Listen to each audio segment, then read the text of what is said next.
அனைவருக்கும் வணக்கம். ஆடி வெள்ளி நாளைக்கு எப்படி பூஜை பண்ணி நம்ம நம்மளுடைய குலதெய்வத்தை வீட்டுக்கு வர வைக்கிறது, எந்த மாதிரியெல்லாம் நம்ம வழிபடணும் அப்படிங்கிறத இந்த பதிவில் பார்க்கலாம். ஆஸ்ட்ரோ பக்தி சசி சேனலுக்கு உங்களை வரவேற்கிறேன். ஸோ நாளைக்கு ஆடி மாதம் முதல் வெள்ளிக்கிழமையே பிறக்குது. நீங்கள் என்னென்ன வழிபாட்டு முறைகளை பின்படுத்தினா உங்களுக்கு நல்ல ஒரு பயன் கிடைக்கும் அப்படிங்கிறத நான் சொல்கிறேன். முடிஞ்சால் வழிபடுங்க, இல்லைன்னா சிம்பிளாக வழிபடுற டிப்ஸும் என்னன்னு சொல்லிட்டு நான் உங்களுக்கு இந்த பதிவுலேயே கொடுக்குறேன்.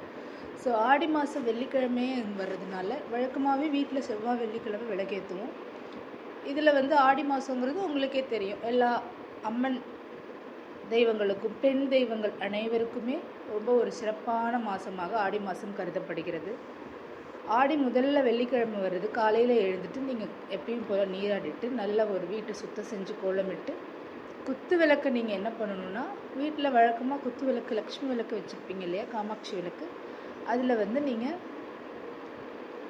அதை தான் உங்கள் குலதெய்வமாக பாவித்து மகாலட்சுமியாக பாவித்து நீங்கள் சந்தனம் குங்குமம் இதெல்லாம் வச்சு அலங்கரித்து அழகாக ஏதாவது ஒரு நெய்வேத்தியம் வீட்டில் இருக்கிற சிம்பிளாக ஏதாவது உங்களுக்கு செய்ய முடிஞ்சால் செய்யுங்க. அப்படி இல்லைன்னா வாழைப்பழம் சர்க்கரை இந்த மாதிரி ஏதாவது வச்சு வழிபாடு செய்யுங்க. ஆடி வெள்ளி வழிபாட்டோட முழுமையாக என்ன பண்ணணும் அப்படின்னா, விநாயகரை ஃபஸ்ட்டு பூஜை பண்ணணும். விநாயகரை பூஜை தொடங்குவதுக்கு முன்னே நீங்கள் ஒரு தட்டில் வெத்தலை மஞ்சள் பிள்ளையாரை பிடிச்சி வச்சு அழகாக முடிஞ்ச அருகம்புல் வச்சு நீங்கள் வழிபடணும்.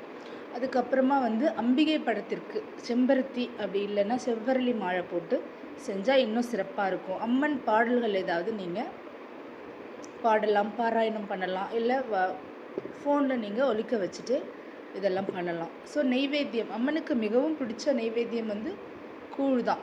எலுமிச்சம்பழம், கொழுக்கட்டை, இந்த மாதிரி ஏதாவது சின்ன சின்ன நெய்வேத்தியங்கள் நீங்கள் வச்சு வழிபடுங்க.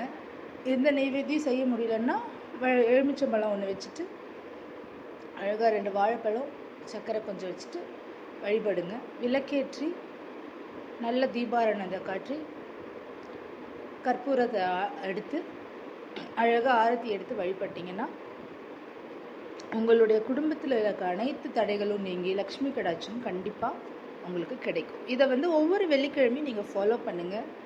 கண்டிப்பாக உங்களுக்கு நீங்கள் நினைத்த காரியம் அனைத்தும் நிறைவேறும். ஆடி முதல் வெள்ளிக்கிழமையிலேருந்து நீங்கள் நினைத்தது நிறைவேறணும், நோய்களிலிருந்து விடுபடணும் அப்படின்னா கண்டிப்பாக நான் சொல்கிற இந்த திரும்ப சொல்கிற இதையும் நீங்கள் ஃபாலோ பண்ணுங்கள்.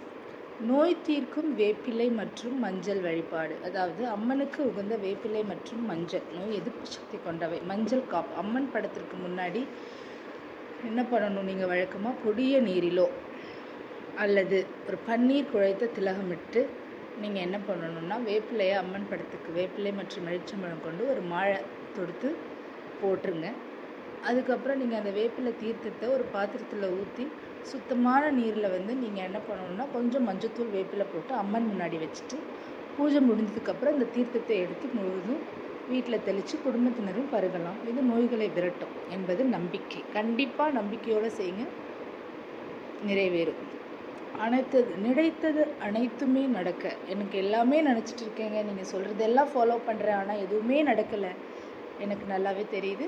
ஸோ நீங்கள் நினைத்தது அனைத்தும் நடக்கணும்னு சொல்லி நம்பி அடுத்த வழிபாடு என்ன அப்படின்னா, 2 நெய் விளக்கேற்றி வழிபடுங்க.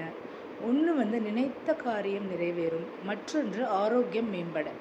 இது 2 நெய் விளக்கு ஏற்றி நீங்கள் வழிபட்டிங்கன்னா கண்டிப்பாக நினைத்தது 200%, 100% இல்லை 200% நடக்கும். எலுமிச்சை விளக்கு, ஸோ எலுமிச்சம்பழத்தை பாதியாக நறுக்கி ஒரு சாற்றை பிழிஞ்சிட்டு அதை திருப்பி போட்டு ஒரு வேப்ப எண்ணெயோ அல்லது நல்லெண்ணெயோ ஊற்றி திருப்பி போட்டு அம்மன் முன்னே இருக்கலாம். இது ராகதோஷம் மற்றும் நோய்களை கண்டிப்பாக தீர்க்கும் எலுமிச்சை விளக்கு.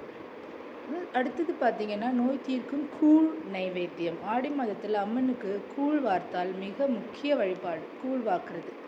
கேழ்வரகு கூழ் தயாரித்து நீங்கள் சில வெங்காயம் ஊரெல்லாம் போட்டு கலந்து அம்மனுக்கு படைச்சிட்டு நோய்களால் பாதிக்கப்பட்டவர்கள் குணமாகணும்னு வேண்டி இந்த கூழை ஏழை எளிய மக்களுக்கு தானமாக வழங்குவது ரொம்ப சிறப்பான பலனை தரும். நீங்கள் கண்டிப்பாக ஃபாலோ பண்ணிவிட்டு என்கிட்ட சொல்லுங்கள் கமெண்ட்ஸில். அடுத்தது சில மந்திரங்கள்லாம் நீங்கள் சொல்லலாம். அம்மன் முன் அமர்ந்து 11 முறை இல்லைன்னா 108 முறை தன்வந்திரி அம்மன் ஸ்லோகம் இருக்குது. ஸ்ரீ தன்வந்திரி அம்மன் ஸ்லோகம் நீங்கள் இதை வந்து பாராயணம் பண்ணலாம். 11 தடவை, அப்படி இல்லை அப்படின்னா 108 முறை. கண்டிப்பாக ஆரோக்கியம் மேம்படும். அடுத்தது நினைத்தது நடக்க துர்க்கை அம்மன் ஸ்லோகம்னு இருக்குது. இதை 2 ஸ்லோகத்தையும் நான் கமெண்ட் பாக்ஸில் உங்களுக்கு போடுறேன். ஸோ இதெல்லாம் நீங்கள் செஞ்சீங்க அப்படிங்கன்னா 100% இல்லைங்க, 200% எல்லாமே நடக்கும். எல்லாமே நம்பிக்கையின் அடிப்படையில். அந்த காலத்தில் வந்து நம்ம எந்த ஹாஸ்பிட்டல்ஸ் என்ன போகணும், நம்ம ஆட்டோமேட்டிக்காக நம்பிக்கை, நல்ல உணவு, நம்பிக்கை, தெய்வத்தை வணங்குறது எல்லாமே தொடர்ந்து செஞ்சு ஆரோக்கியமாக நம்ம பெரியவர்கள்லாம் வாழ்ந்தாங்க. அதே மாதிரி முடிஞ்ச வரைக்கும் நீங்கள் நான் சொன்னதெல்லாம் ஃபாலோ பண்ணுங்கள். கண்டிப்பாக குடும்பத்தினோடு சேர்ந்து பிரசாதத்தை சாப்பிடுங்க. எல்லாமே செஞ்சுட்டு மனமுருகி வேண்டுங்க. அம்மன் வந்து உங்களோட பிணிகளை தீர்த்து நினைத்ததை நிறைவேற்றுவாள்.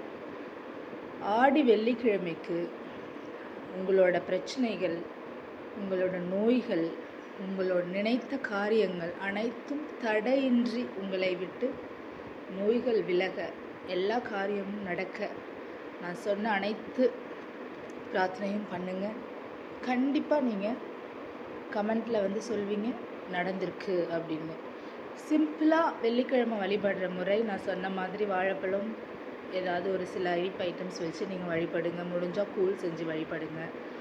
அதுக்கப்புறம் ரொம்ப நாளாக எனக்கு இந்த நோய்கள் இருக்குங்க, இதுலேருந்து வெளியில் வரவே முடியல அப்படின்னு நினைக்கிறவங்க, நான் சொன்ன மாதிரி அம்மனுக்கு முன்னாடி வந்து நீங்கள் ஒரு மஞ்சள் பொடியை கொஞ்சம் தண்ணீரில் வந்து நீங்கள் என்ன பண்ணணும் அப்படின்னா, அம்மன் படத்துக்கு முன்னாடி நான் சொன்ன மாதிரி பொடியை நீரில் இல்லைன்னா பன்னீரில் போட்டு கொஞ்சம் குழைச்சி அதை நீங்கள் என்ன பண்ணணும் அப்படின்னா அம்மன் படத்துக்கு முன்னாடி வச்சிடணும். வேப்பிலை மாலை, வேப்பிலையும் எலுமிச்சம்பழத்தையும் கொண்டு அம்மனுக்கு உங்கள் கையால் மாலை தொடுத்து போடுங்க. அதுக்கப்புறம் அந்த வேப்பிலை நல்லா கழுவிட்டு ஒரு தீர்த்தமாக நீங்கள் தண்ணியை வச்சு அதில் மஞ்சள், வேப்பிலை 2யும் போட்டுட்டு நீங்கள் வந்து நல்ல நெய் பூஜை பண்ணுங்கள். பூஜை பண்ணி முடிச்சிட்டதுக்கப்புறம் நீங்கள் என்ன பண்ணுங்கள், அந்த தீர்த்தத்தை எல்லாருமே குடிங்க. நோய்களை 200% இந்த மாதிரி நீங்கள் பண்ணிங்கன்னா உங்களை விட்டு நோய்கள் விலகும். அதுக்கப்புறம் நினைத்தது நடக்க நான் சொன்ன மாதிரி என்னென்ன உங்களுக்கான வேண்டுதல் இருக்கோ அந்தந்த வேண்டுதலுக்குரிய விளக்குகள், 4 வேண்டுதல் 2 வேண்டுதலாக, அதுக்கு ஒரு வேண்டுதலுக்கு ஒரு நெய் விளக்கு போட்டு வழிபட்டு வந்தீங்கன்னா நிச்சயம் வெற்றி. நம்பிக்கையோடு செய்யுங்க. தொடர்ந்து இந்த சேனலை ஃபாலோ பண்ணுங்கள். அடுத்தடுத்த ஆடி மாதத்துக்கு உண்டான அப்டேட்ஸ், வழிபாட்டு முறைகள் அனைத்தும் நான் உங்களுக்கு இதில் பதிவிட்டுட்டே வரேன். நன்றி.